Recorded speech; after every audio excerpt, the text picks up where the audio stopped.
Hello friends, नमस्ते। Welcome to my channel for another video on India and Canada relation. आज हम लोग ये जो वीडियो है, इस वीडियो में हम लोग डिस्कस करेंगे कि देखिए इंडिया और कनाडा का रिलेशन में टिट फॉर टैट के चक्कर में इंडिया की तरफ से कुछ अपडेट्स आया है, या बोल लीजिए मिनिस्ट्री ऑफ एक्सटर्नल अफेयर्स है, specially ministry of external affairs का जो स्पोक्स पर्सन है अरिंदम बख्शी जी, उनकी तरफ से एक दो अपडेट आए हैं। हम ये जो वीडियो है, इस वीडियो में वही अपडेट के ऊपर चर्चा करेंगे। तो फिर चलिए फ्रेंड्स इस चर्चा को शुरू करते हैं। देखिए फर्स्ट जो अपडेट है वो अपडेट है जब इंडिया और कनाडा के रिलेशन के बारे में जो जर्नलिस्ट है इंडिया में, वो जब एक्सटर्नल अफेयर्स का जो स्पोक्सपर्सन है अरिंदम बख्शी जी, उनसे जब मतलब क्वेश्चंस कर रहा था, तो वहां पे रेपुटेशन की बात आ चुका था। तो और उसके रिस्पांस पे उन्होंने ये बोला है, मैं वीडियो डेफिनेटली ऐड करूंगा, बट उन्होंने एग्जैक्ट क्या बोला मैं पहले बोल देता हूं। उन्होंने एक चीज क्लियर कर दिया है कि उन्होंने कनाडा को ये बोल दिया कि Canada is a safe harbour for terrorist, extremist and organised crime. बहुत अच्छे से सुन लीजिए, terrorist, extremist and hub for organised crime, ये तीनों जो हार्श वर्ड है ना, इस हार्श वर्ड्स को आई थिंक हम लोग ने कभी भी पाकिस्तान के बारे में उतना नहीं बोला है, लेकिन कनाडा के बारे में सिंस इंडिया और कनाडा का रिलेशन, ये जो निज्जर एंड उसके बाद जो सुखदेव सिंह उनका हत्या हो चुका था, तो उसके बाद ये रिलेशन बहुत नीचे है। और इसीलिए हमने ये जो कनाडा में स्पेशली कनाडा को हमें organised crime, terrorist and extremism के कैटेगरी में रख चुका है। मतलब पहले ये सब जितना टैग था ना, ये पाकिस्तान के पास था, लेकिन अब क्या है कि हम वो टैग हम लोगों ने क्या किया, कनाडा को भी दे दिया। Any country that needs to look at this, I think it is Canada and its growing reputation as a place, as a safe haven for terrorists, for extremists, and for organized crime. And I think that's a country that needs to worry about its international reputation. At the same time आप देखिएगा कि जो अरिंदम बख्शी जी ने ये भी बोला है कि जो कनाडा में इंडियन डिप्लोमेट्स हैं, इंडियन डिप्लोमेट्स जो भी है, उसका जो स्ट्रेंथ है, वो स्ट्रेंथ जो कैनेडियन डिप्लोमेट्स इंडिया में उसका पार होगा। ठीक है, मतलब यही है, कनाडा जितना भी डिप्लोमेट्स इंडिया में रखेगा, उतना ही डिप्लोमेट्स इंडिया कनाडा में रखेगा। ठीक है, ये मीनिंग है। एट द सेम टाइम इसका मीनिंग ये है, मान लीजिए कोई सीनियर पोस्ट में कितना लोग रखता है, वो कनाडा मान लीजिए 2 लोगों को रखता है, तो इंडिया भी क्या करेगा कि कनाडा में सीनियर पोस्ट में 2 लोग रखेगा। मान लीजिए जो मिड लेवल पोस्ट में कनाडा में एक आदमी रखेगा, तो इंडिया भी सेम तरीके से कनाडा में वही चीज करेगा। तो मतलब यही है, ये टिट फॉर टैट चल रहा है, मतलब आप जो भी कुछ करेंगे हम वही चीज आपके साथ भी करेंगे। और ये जो मैसेज है, ये मैसेज बहुत ही लाउड एंड क्लियर है, और ये जो मैसेज है लाउड क्लियर बहुत लोगों को बहुत जोर से सुनाई दे रहा है। उसका जो मेन रीजन है वो है 2024 का जो जनरल इलेक्शन, और इसके लिए आप देखिएगा, जैसे मैं पहले ही बोल दिया, whether you agree whether you disagree, 2024 में नरेंद्र मोदी जी आएगा ही आएगा। We have informed the Canadian government that there should be parity of strength and rank equivalence in our diplomatic presence, mutual diplomatic presence. We think that the numbers are much higher, and those details are being worked out, and we think that hence the number there will be reduction. So yes, I presume this is pursuant to our conversation or request. At the same time जो अरिंदम बख्शी जी, उन्होंने ये भी बोला है कि India का जो मतलब कैनेडियन डिप्लोमेट जो लोग इंडिया में रहता है, वो लोग इंडिया का जो इंटरनल अफेयर्स है, उस इंटरनल अफेयर्स में उसको इंटरफेयर करता है। तो Canadian diplomatic interference in our internal affairs, this is a factor to that is being taken into account for seeking. अब आ जाते हैं कि देखिए हम लोग बात कर लेते हैं ये जो निज्जर के हत्या के बारे में। देखिए जस्टिन ट्रूडो ने पहले क्या किया, उनका जो पार्लियामेंट था, उन्होंने एकदम डायरेक्टली इंडिया को ये बोल दिया कि आपने कैनेडियन सॉइल में एक कैनेडियन सिटीजन को मरवाया है, और इंडिया बोल रहा है कि हमने नहीं मरवाया। और वो कैनेडियन सिटीजन कौन था, उसका नाम था ये हरदीप सिंह निज्जर। हरदीप सिंह निज्जर एक टेररिस्ट है। तो अब वो जब हुआ, वहां से क्या हुआ, ये पूरा प्रोसेस स्टार्ट हुआ। इसके लिए देखिएगा मेरा जो 1-2 दिन पहले वीडियो बनाया था, तो आप उसको रेफर कर सकते हैं। देखिए अब चीजों क्या है, थोड़ा अपग्रेड हो चुका है, थोड़ा हम लोग 2 दिन पहले आ चुका है। अब क्या जस्टिन ट्रूडो ये कर रहा है, एक्यूज किया है कि इंडिया को कि आपने ये मरवाया है। ठीक है, उसके बाद इंडिया ने बोल दिया कि हमने कोई मरवाया नहीं, आपके पास एविडेंस है तो आप प्रूफ कीजिए। उसके बाद उन्होंने ये भी बोल दिया कि एविडेंस या प्रूफ आप देंगे हमें, मुझे मतलब खुद क्या कर रहा है, खुद ये बोल रहा है आपने ये किया है। उसके बाद बोल रहे हैं कि नहीं, मैंने आपके ऊपर जो एक्यूजेशन लगाया ना, उसका प्रूफ आप ही हमें देंगे। मतलब ये सिचुएशन हो चुका है अभी। इसके ऊपर मैं 1-2 टिप्पणी करना चाहूंगा कि देखिए कनाडा एक मतलब कंट्री बन चुका है जहां पे लोग क्या करता है, स्पेशली आप निज्जर के केस में देख लीजिए, या सुखदेव सिंह जिसका हत्या हो चुका है रिसेंटली, तो इन दोनों केस में देखिएगा, दोनों ने क्या किया है, अपना जो डॉक्यूमेंट्स है उसको फॉर्ज किया है।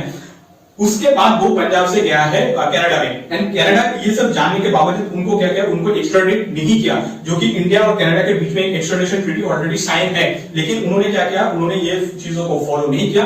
कनाडा ने क्या किया, उनको जानबूझ के वहां पे शरण दिया, उसके बाद उनका शायद शादी वादी ये सब भी करवाया, मतलब उनको एक कंप्लीटली एक ग्राउंड दे दिया जहां पे वो एंटी इंडिया प्रोपेगेंडा या आप बोल लीजिए एंटी नेशनल प्रोपेगेंडा ये सब चला सकता है अगेंस्ट इंडिया। अब क्वेश्चन सही है कि कनाडा ने ये सब जान के, मतलब उनको पास ऑलरेडी इंफॉर्मेशन था कि ये लोग एंटी इंडिया काम करता है और डॉक्यूमेंट्स फॉर्ज करके वहां पे जाता है, बट फिर भी उन्हें कनाडा का सिटीजन कैसे मिल जाता, ये क्वेश्चन अब जस्टिन ट्रूडो को करना चाहिए। आई थिंक ये सब के बारे में कोई क्वेश्चन सही से कर नहीं रहा है जस्टिन ट्रूडो को। जैसे मैंने आपको पहले ही बोल दिया कि देखिए, जब ये इंडिया कनाडा का रिलेशन मतलब एकदम लो लेवल पे चला गया, तो डेफिनेटली ये कनाडा चला गया था, ये 5 के पास 5 कंट्री जैसे यूएसए, यूके और इधर ऑस्ट्रेलिया, न्यूजीलैंड और कनाडा की तो 5 है। तो देखिए ये लोग जब जस्टिन ट्रूडो लोग के पास गया, तो उस टाइम पे यूएसए का जो नेशनल सिक्योरिटी एडवाइजर है, उनका वीडियो मैं डेफिनेटली यहाँ पे ऐड करूंगा, लेकिन मैं उससे पहले आपको ट्रांसलेशन बोल देता हूँ। ट्रांसलेशन यही है भाई, अपना मतलब ट्रांसलेशन यही है कि यूएसए ने कनाडा को बोल दिया, भाई देख हमसे ये बीच में हम लोग हमें मत ला, ठीक है, तेरा जो प्रॉब्लम है तू अपने तरफ से तेरे को जो करना है तू वो कर सकता है।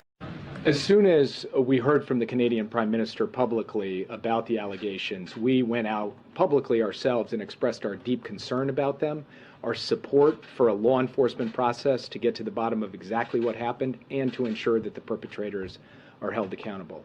I'm not going to get into the substance of private diplomatic conversations, but we are in constant contact with our Canadian counterparts. We are consulting with them closely.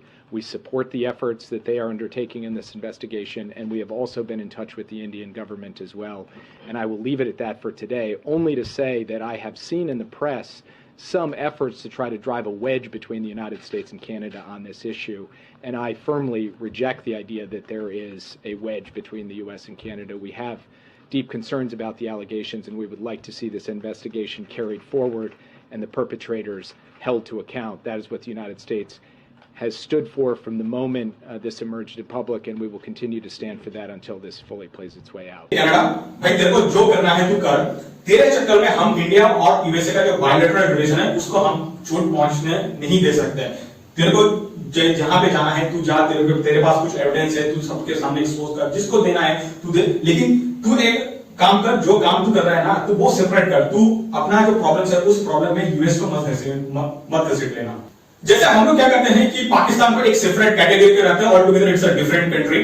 Similarly हम लोग क्या करेंगे फ्रॉम नाउ ऑनवर्ड्स कनाडा को भी हम एक different country और Canada को डिफरेंट कंट्री जैसा कि हमें ट्रीट करना चाहिए। इसका जो मेन रीजन है आपको पता होगा, कनाडा ऐसा कंट्री है जो क्या करता है कि जो सिख सेपरेटिज्म है या खालिस्तानी मूवमेंट है, खालिस्तानी मूवमेंट सबसे ज्यादा आप बोल लीजिए उसको एक ब्रीडिंग ग्राउंड देता है, वो है कनाडा। इवन ऑस्ट्रेलिया यूके से भी ज्यादा ब्रीडिंग ग्राउंड देता है, वो है ये कनाडा। और आपको पता होगा ये जब शेख मुजब्बिर का जब हत्या हुआ था उस टाइम पे भी कनाडा का इसमें हाथ था।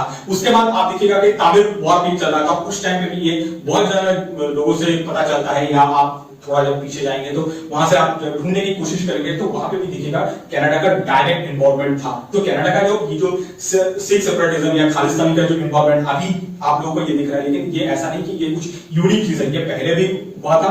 उस टाइम पे बहुत सारा जो गवर्नमेंट है उसको इग्नोर किया और उसको सही से उठाया नहीं, लेकिन अभी ये जो मोदी गवर्नमेंट है उन्होंने क्या किया, इसके अगेंस्ट में एक स्ट्रिक्ट एक्शन लेना स्टार्ट किया है। अब हम लोग आ जाता है कि हमारा जो बिलवेड कंट्री है वो है पाकिस्तान। तो इसके बारे में देखिए, पाकिस्तान का वही सिचुएशन है कि बहती गंगा में हाथ धोने का, वो उनका सिचुएशन वही है। इंडिया कनाडा का रिलेशन चल रहा है, वहां पे तू मैं ये सब चल रहा है, ठीक है। यूएसए ने कनाडा को सपोर्ट करेगा, ये इंडिया को सपोर्ट करेगा, इसके लिए परेशान है। उधर चाइना से कुछ ना कुछ आ रहा है, लेकिन पाकिस्तान क्या करता है कि हाँ, पाकिस्तानी मतलब पूरा वर्ल्ड में देखिएगा पाकिस्तान ऐसा एक कंट्री है जो कंट्री कंप्लीटली एकदम दिल से सपोर्ट कर दिया वो कनाडा को। कुछ रीजन नहीं क्यों तुमने सपोर्ट किया, तुम्हारे पास कुछ एविडेंस है क्या? हो सकता है कनाडा तो बोल रहा है लेकिन उसके पास एविडेंस ना हो सकता है। उसके बाद पाकिस्तान के पास मुझे जो है जैसे लगता है और जो लोग ऐसे मतलब रिस्पॉन्ड जो कर रहा है ना, तो हमें क्लियरली पता चल रहा है कि उनके पास ही एविडेंस होगा, एविडेंस कनाडा के पास नहीं होगा। अब मान लीजिए इसके चक्कर में कनाडा बोल देगा ना कि आपके पास एविडेंस तो हमें दीजिए, तब ये पाकिस्तान को समझ में आ जाएगा। I think you asked on Pakistan comments. I don't even know how to quite respond to that. Pakistan, if there is the last country, I think talking about credibility, and I don't think anybody really takes their comments seriously at all. India और Canada का जो आप inter ये जो issue है, इस issue को थोड़ा बहुत अच्छे से एनालाइज करेंगे ना, तो उस एनालिसिस से आपको एकदम क्लियरली पता चल जाएगा कि ये जो पूरा इवेंट हुआ है, सबसे इस इवेंट में दिखेगा कि किसका फायदा हुआ है।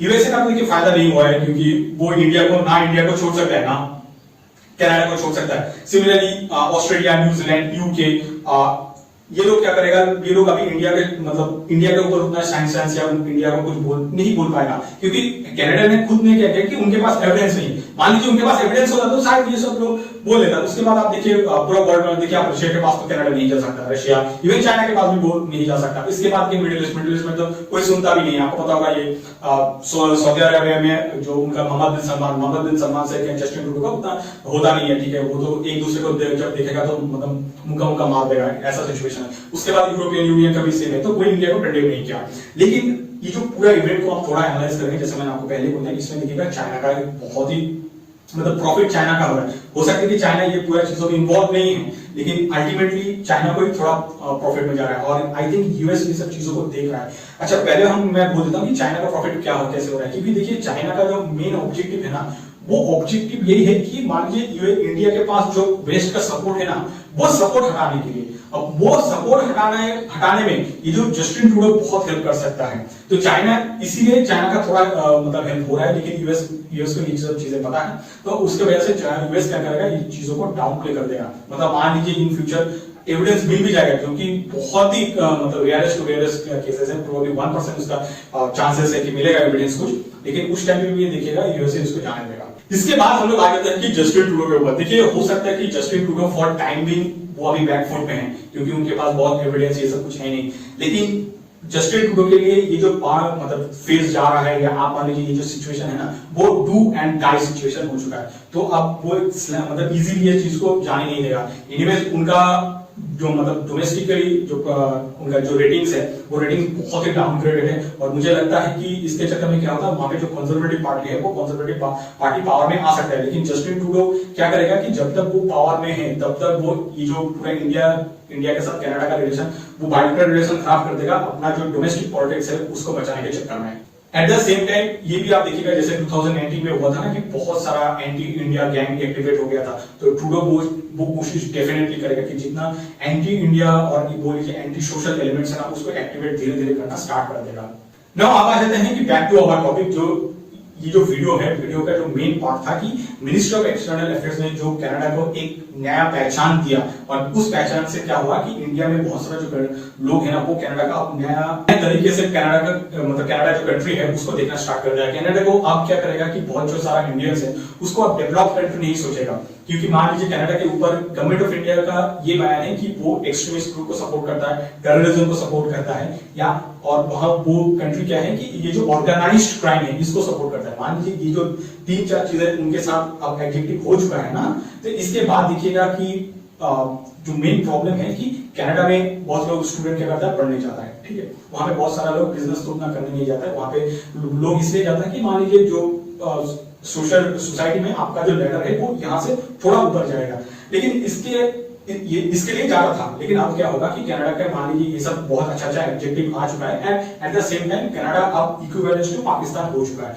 तो इससे क्या होगा कि देखिए कनाडा में ये जो जितना स्टूडेंट पढ़ने जाता है, तो ये इसका जो परसेंटेज है धीरे धीरे कम होता रहेगा। इनमें आपको क्या लगता है कि ये सही है या कितना गलत है? आपको सच में क्या लगता है कि ministry of external affairs specially government of India ने जो स्टेटमेंट दिया है वो कनाडा के लिए सही है या नहीं है? इसके बारे में कमेंट सेक्शन में जरूर लिखिएगा। With this thing let's wrap up this video for today. Thank you guys for watching this video till the end. आपसे मुलाकात होगा नेक्स्ट वीडियो में। Till then bye bye.